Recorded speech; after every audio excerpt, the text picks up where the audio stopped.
तो एक नौजवान रास्ते में खड़ा हो जाता था और उसे रोकता था। यह एक बार नहीं बल्कि 2-3 बार हुआ। एक दिन औरत ने उस लड़के से पूछा, क्या बात है, तुम हर बार मेरे रास्ते में क्यों खड़े हो जाते हो?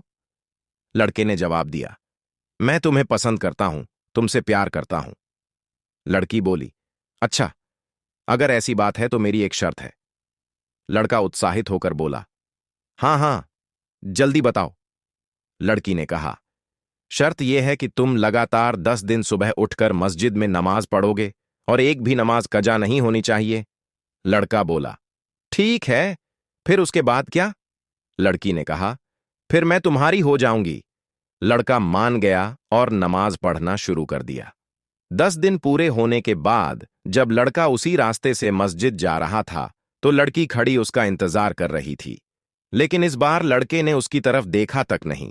लड़की ने पुकारा, जरा सुनो। लड़के ने नजरें झुका लीं और बोला, नमाज का वक्त निकल रहा है, मुझे जाने दो।